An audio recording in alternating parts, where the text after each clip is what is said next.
Ladies and gentlemen, welcome back to Entrepreneur Middle East. We are going straight into episode 7 now, and with me is a very special guest, Captain Pradeep Singh. He is the founder and chairman of Karma. Pleasure having you here. Thank you for coming. Thank you very much. Thank you to Entrepreneur for the job you guys doing. I'm a big fan of your job, Oh, and I'm way more than happy to talk about my story here. I love to talk with fans. Amazing. Thank you so much for coming over. So, tell me a little bit, obviously, about your journey. How have you started? And eventually, we'll get into Karma and all the other businesses that you lead. I come from India, so I come from a family where like my granddad was super powerful and running businesses. So it has your plus and minuses.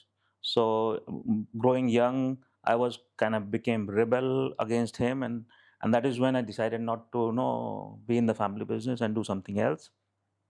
I was a decent student, so I got into the best colleges, but I chose shipping and got into the best institute of India, and from there went on to sail ships and became captain very very young. And Ships? Wow. yeah, I mean, I been captain of big ships and roam around the world. And You know, I got my license when I was 19, my marine license, but of course, I think it's up to 12 meters. my son just got the same Really? license. Yeah. You feel so good when you get it. It's just, you feel so much freedom when you're on the water. I love ships in general, like boats and. You know why they have this 12-meter limits on the? No, because it was weird for It's me that the it's engine so has no easy, limit. and no, it's so easy, and again 12-meter yacht is very easy to maneuver. To park as Yeah. well, yeah. So that Parking is is a why, problem. yes, yes. So Amazing. that is why that's, but it is fun. It is fun. Yeah. So yeah, I mean, the being on board, sail on ships, and became captain, and then of course what next? So then I went on and did my MBA with Manchester, came ashore, worked in multiple shipping companies, became CEO of a ship company, and again, while I was doing this, I was always running businesses on the side. I mean, which were now not conflict of interest. And 2008 crisis came. We were handling crisis. It was a good experience, good and bad, of course. But We learn. You learn a lot. Yeah. So then I started my business. I created a company called Aethon in shipping, which went on to become globally number one in business they were in. And from there, you started diversifying, and then the real estate was always an interest. I was big investor, and then we started developing, and that is when we started developing in Dubai. Started Dubai in 2013, and went on to do in Cyprus and UK, Romania, Canada. And while we were doing in Cyprus, Cyprus gave us the citizenship, and that is why I'm a Cypriot citizen now. Wow, okay. So that is my story. That's your long story short. But going back to the shipping, I wanted to ask you a question. Do you think it was important for you to actually pass the path of being a captain first before you became CEO? Because, for example, a lot of the times when a person wants to buy a franchise of, let's say, McDonald's, right? Yeah. They need to work inside McDonald's for a year. Yeah. Before they can be an owner of a McDonald's anywhere in the city. True. So do you think that path of starting from basics of actually navigating that ship was important, and you've learned those valuable core kind of basics and values from the company in order to be a successful CEO then? Yeah, I mean, I completely in sync with the process of working on the soft floor. So, I mean, you said McDonald. Even in the you go and work in Pepsi, you need to count the bottles, even after coming of the top business institute. So, in shipping, it is very important if to work on board and grow over the ranks. But more than that, I come from a country where we don't have national service. So when you don't have national service, the shipping is one kind of way of learning discipline. So shipping is controlled regime. So you learn discipline, officer like qualities. You take responsibility very young. Do you eat fish every day? Yes. Yeah. So one thing is that you need to learn the business where you're going to lead. Second thing is, even if you're not going to do the business in shipping, shipping helps you in getting discipline, learning the processes, and working with minimum means and so on and so forth. So it's Right. amazing business. I've actually had a podcast, my first ever podcast when I've just came to entrepreneur Middle East, and it was with a man who used to be in army pilot, and he worked for NATO and everything, and he basically opened up his own consultancy in recruiting and HR services and everything, and he couldn't help but emphasize the point that it's the routine, the consistency of like the army regime that really helped him become a successful leader and now teach and mentor other people to actually have serious organizational hierarchy structures in their companies. And sometimes we think of armies as something extremely strict, right? But that consistency, I think, and hard work is the basics of any successful company. So I think that's played a big part in your leadership. Very similar. And when you took the army name, in fact, to tell you frankly, the MBA derived out of the army. There was a time when the war was the biggest business. So army was the most systematic regime. They are the one who derived the project management, operation management, strategies, and stuff like that. So once upon a time, when the war was the biggest business, actually everything, all these strategies and the processes are coming from there. So very similar.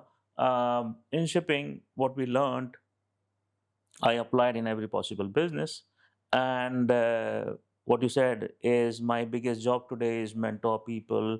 And and that is what in those leadership positions you learn, because the idea there is not to maximize your profits or make money.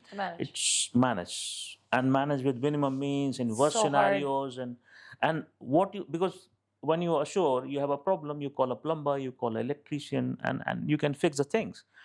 When you're in army fighting a war, or you're in your ship running a ship out at sea nowhere, you have to fix it yourself. No matter how big the problem is, the team has to build together, be together, and work together, and to make sure that 100%. you sail through. 100%. 100%. So take me now to karma. First of all, the question is, why karma? Why this name? See, karma is again like your name, Meena, has meaning in every civilization, or every country. Karma has a meaning in every different country and the religion. So that is why karma is a beautiful name. We started karma in Cyprus and brought into Dubai. And the when you have a good karma, you have a good house.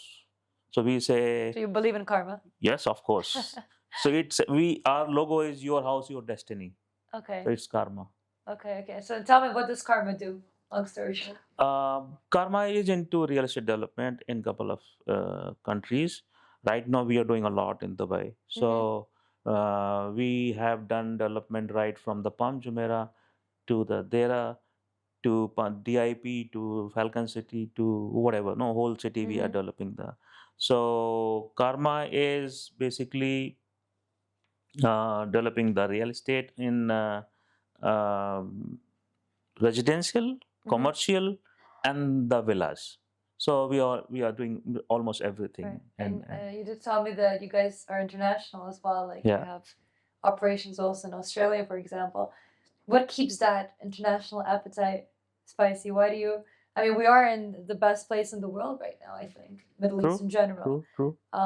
So what do you see attractive outside of this region? I think that is because my entire working life I have been international. I've lived in multiple countries. You can't help it. You need to be everywhere. That's true. I feel you. That's I true. feel you. That's true. Especially if you have your own ship. I mean, you can sail everywhere then. Yeah. I have ships and I have a couple of businesses where we have people sitting in every country globally. Amazing. Okay. So I have more friends outside than in my own country. So being international is nothing new for us. So we have been always global. But in real estate, of course, no, you just cannot go to any country and walk in and start doing businesses. So first of all, being international was very natural for us. But every new territory, we did not go to just put the flag. We went there because we find the right partner or right people to run the business. Of course. It has to make sense, right?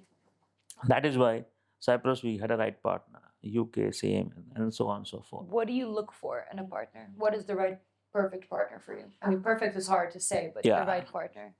See, I mean, nobody has a crystal ball, so you cannot see the future. You cannot see through a person. But in general, doing business for so many years, we more or less have an idea. We meet, we know, we create a relationship, and we start something smaller. And then we see the guy is good and they are happy. Can I make a joke? Yeah. And even if they don't treat you well, karma is a dish best served cold. Yes. You probably always have that in the back of your mind. True. Sorry, true. guys, that was very lame, but anyways, continue.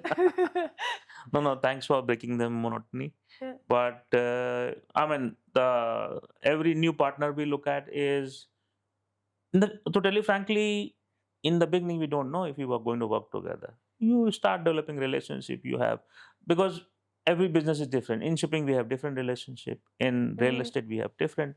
But real estate, what happens is you're more on ground. So when we are looking at somebody who it can do business with, they should have some expertise locally. Because overall we know you need to buy a land, you need to take permission, you need to create design, and you launch and you sell, right? And regulations and bureaucracy and that Yes. knowledge, it's so difficult That's to know. different. Yeah. So that is why you need somebody who's local, who has know-how, and who can sail through those part of 100%. Unless, like, I did hear from a couple of CEOs that I interviewed before, some of them, what they do is instead of investing in the locals there, they make sure that the team that they have, they change on a yearly basis the countries that they operate in. Yeah. And you absolutely, even the CEO himself travels for 2 months, let's say, to that new country. True. You have to feel the people, feel the environment, understand the mentality, see what people want and need. And I think only then you can make your business a success, because Yes. you can't just say, oh, Australia seems cool, let me go there. Yeah. Do you know anything about the mentality there, Yeah. right? But I'm pretty sure that with what you're doing right now and gaining those locals there, you have a much better understanding, I think, of True. what it is that they need. Yeah. Yeah. Yeah. But coming back, you're right that right now Dubai market is super good. Yeah, of course. And of course, that is why we are doing a lot in Dubai. Yeah, I can imagine. I can imagine. Yeah. So tell me, is there any specific way that you pick your locations here in Dubai and types of properties, or?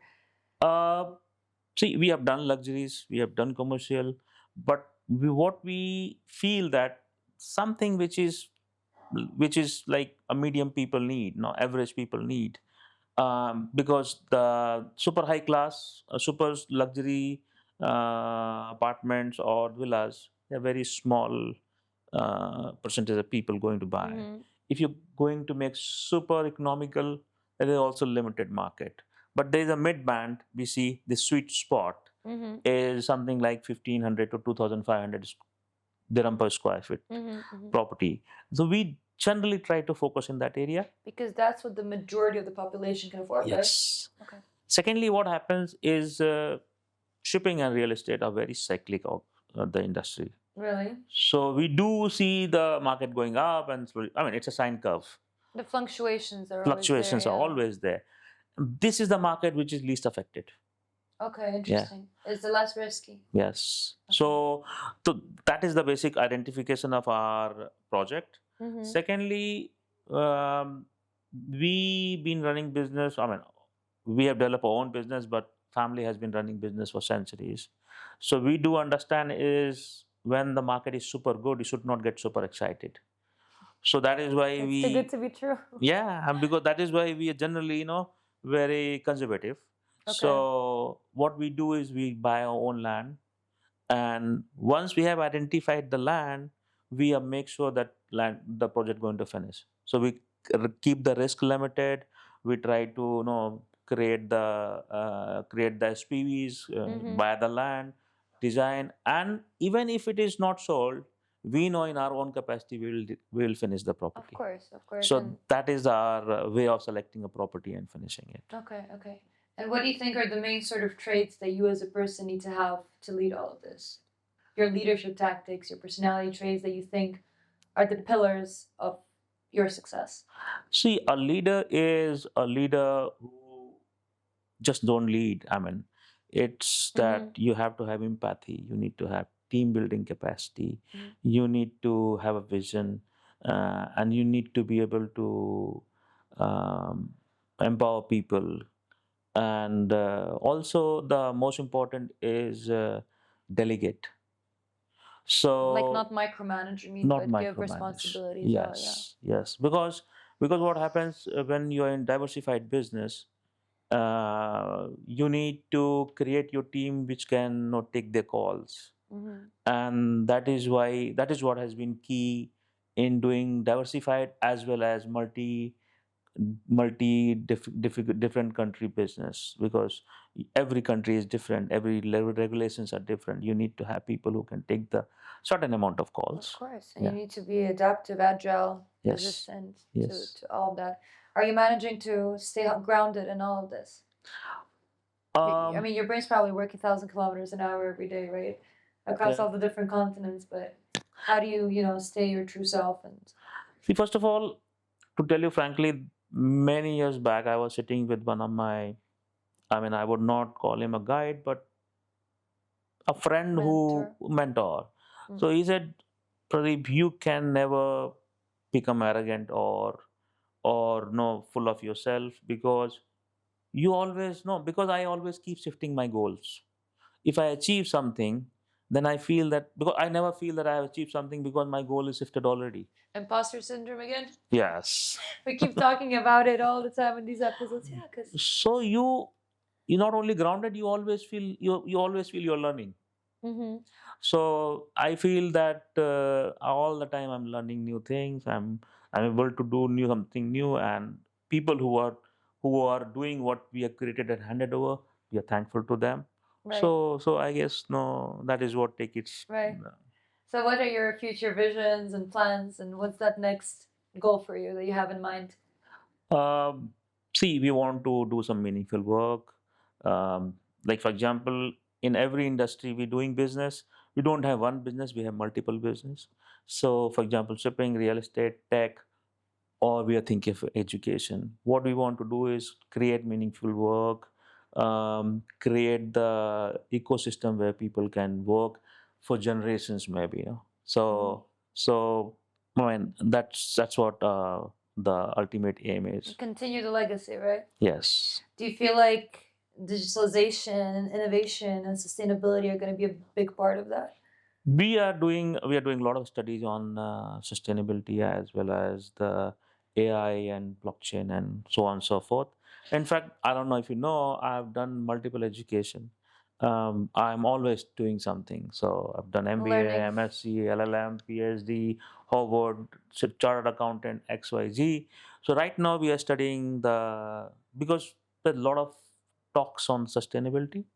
Not much is happening on the ground, and what we have done ourselves in last 50 years, the damage to the environment is not done in last 5,000 years. So everybody has to take a responsibility, and this starts from home. It starts from even like plastic bottles. Like I think plastic is one of our biggest issues, and it's Yeah. so simple to fix. Taking shower.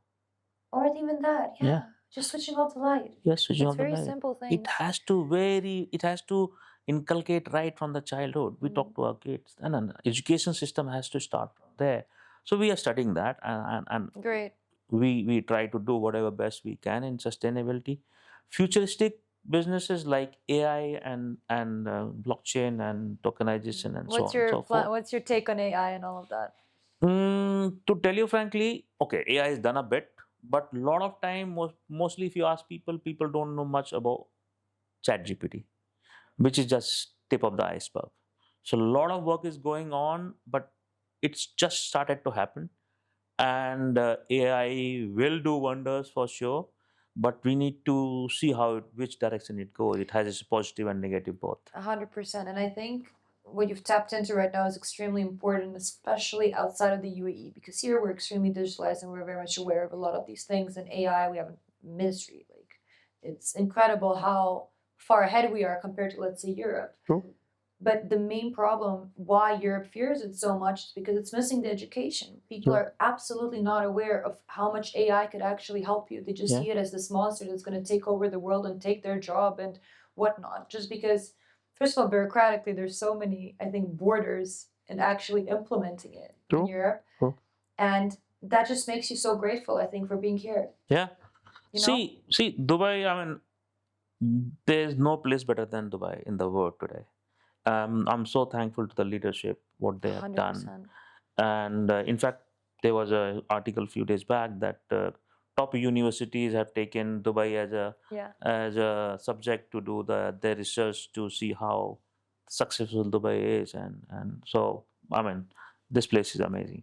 Yeah, it's the energy, and I think it's the government that actually, I spoke about this in my previous episode before you. It's the government that rather than placing agendas onto its people, Yeah. not really caring about what the consequences are because they have their own visions, Yes. they actually take the knowledge from the people and understand what they need and want and base their agendas on the needs and wants of the people. And eventually, everybody that lives in Dubai and has a residence in Dubai has a package True. and they're happy Yeah. with the package that they received. True. Nobody's unemployed, or Yeah. it's impossible to find people here on the streets. Why? Everybody is inside an absolutely perfectionized system, and I think that's exactly what's so attractive See, about there's a Dubai. life for everything here. The billionaire can have the life they can afford, and the people Of who are, course. yeah, I mean, everybody has a life, and every, I mean, we have so many friends who are living here from more than 200 nationality. Everybody has a community, so Exactly. that's the You beauty. find your home. And Yeah. even if you don't have people from your community, I feel like everybody's so accepting. You're not going to find that anywhere else in the No, world. no. There's no other place in the world like No, this. Yeah. zero, zero. And you Yeah. can speak to any culture, any religion, any nationality, and you're all like understanding each other in one True. way or another because that energy is just so healthy, I think. Yeah. And for sure, I think for you as an entrepreneur and businessman, it's the perfect society for you to grow your vision here, right? You Oh, have a space for it. see, to tell you the biggest advantage of Dubai as a businessman or entrepreneur is getting licensing is easy. There's so many options you have. On top of that, the biggest challenge the world is facing today is if you live in any country, you bring in any foreign national, the process is so difficult. Here, you decide to do a business, and if you have a right project and right business, you can bring in 100 different nationalities. Took me just 5 days to get my Emirates ID. Yeah. There is experiment done.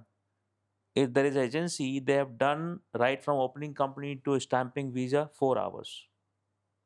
Government is Incredible, involved there. incredible. Yeah. But even little things like your driver's license, you lose it, there's a machine in RTA where you can go and print out a new one, and have my grandparents in Serbia that lose their driving license, they have to wait 3 months until they can get an appointment to get a new one and they cannot drive their car. I mean, it's just so easy to live here. True. It's incredible, it's insane. Now, tell me a little bit about what you believe the definition of success is to you. Success is basically when there is economical and non-economical part of that. Economical, I will say that you can afford what you want. In the sense, not that you go and decide to buy a private jet tomorrow, but I mean, you want to eat some food, you want to live in a house, you sort of can send your kids to school. So, I mean, I'm reasonably success. I will say reasonable success is that, and economic terms is different for different people. So, if you ask me, okay, of course, everybody wants to do the best, and everybody. But when I started setting up my businesses, my idea of success was not the the maximizing profit, but because I've led a lot of ships, a lot of organizations, a lot of people work with me, and a lot of time people don't leave organization, they leave managers. So when I was setting my Thank you for pointing it out. Very real, very true. so when I was setting up my organization, I was thinking to create an environment where people thrive without fear. And in our organization, there are some people who from secretary became general manager or from an executive to a director in certain years of time, of course, with the right talent and right education and guidance. So I feel successful when I can create value in my own life, my surroundings, my community, and so on and so forth. And what do you believe your mission is in this life? Do you believe you're accomplishing it? Have you accomplished it, or is there more to come? Uh, I feel that whatever you think you're able to do, that is, and mission keeps, I said, mission keeps shifting. you create a mission and you achieve it, and then you shift to mission another further, Mm-hmm. and then further. So, in fact, that is why I wrote my book, No Map, Just Vision. It's here. Because as a young child, when you're deciding your career, a lot of time, I mean, I had this dilemma with my kids. What do you want? I mean, even if they won't know what they want to become after 10, 15, 20 years. The world is changing so fast. So my idea was growing up when I was looking for a profession, was a mission to get out, Mm-hmm. do something on my own. I didn't want to be dependent on family, because what happens in after 20 years of working hard, maybe you're CEO of a family business, and one day they say, "What you did? It was our business. You just took over and grew it further." So that was the mission that time, and then moved on, and then become CEO of the shipping company and create a Mm-hmm. business, then create environment where people can thrive, Mm-hmm. and so on and so forth. I just randomly opened up a page in your book, and the first thing that I saw was I didn't belong to the system anymore, but I wasn't angry. I was ready. I feel like this really describes Yeah. what you've been through, and getting out of that zone in a way, True. and being ready for the world and what's to come. And sometimes I feel like our parents do want to place certain missions onto us that we have to accomplish, but they don't understand that they're being too selfish in a way. That True. we have our own life that we would like to place. As long as we're healthy and we're doing the right thing, True. there shouldn't be a problem with it, Yeah. Yeah. But But coming back, my parents are very, very proud now. So I think we have done I can something right. imagine. I can imagine. Like, you proved them wrong, right? Yeah, You yeah. proved them wrong. Now, to end our interview, I actually have like a quick trivia question card for you. You basically have to pick one card and answer the question. Okay. No fear. What's the question? What's been your biggest personal growth moment on this journey? I think, see what happens in shipping. There are different ranks.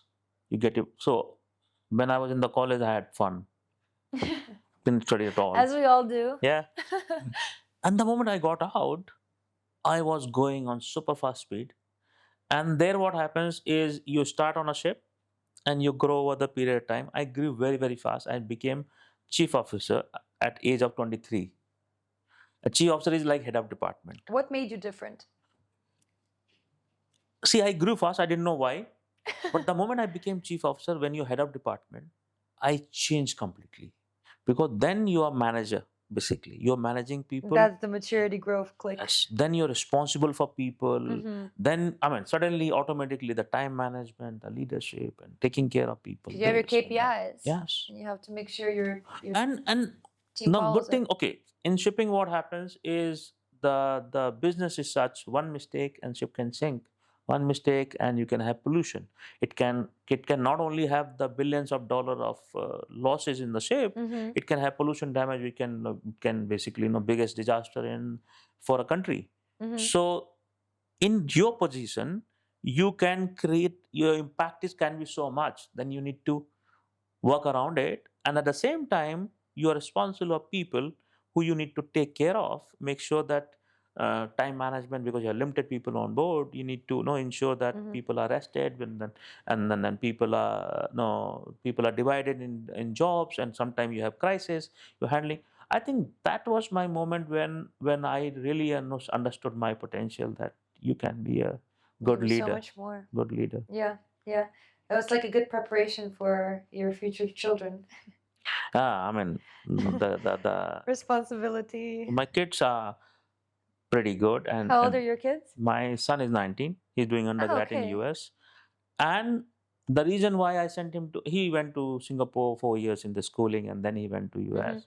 The idea of him, I mean, we have the best of the school in UAE, but we wanted him to be away from home, so he be on his own. He develops his own leadership I feel quality. like male children especially needed to mature. Yeah. Like they need to get away from home to grow up.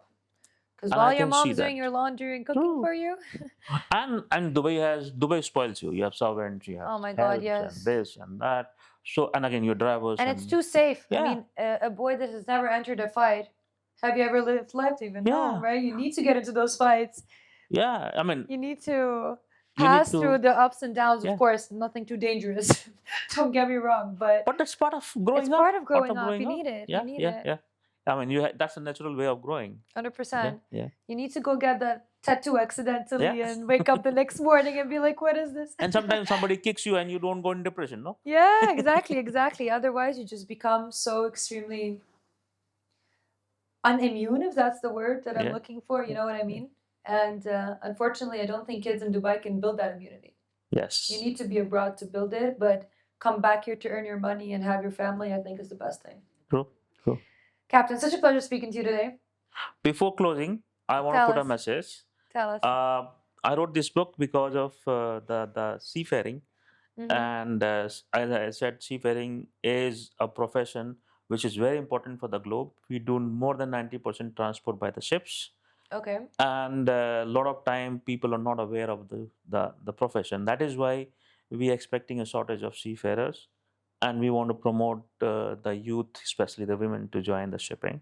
Amazing. So it's the book was basically part of the leadership, the spreading the leadership qualities, and also the promoting seafaring. I have to meet you. I don't know if you met her. She's an Emirati captain, and she's a woman based here in Dubai. I was supposed to Yes. do an interview with her. Oh, Yeah. is it? Yeah.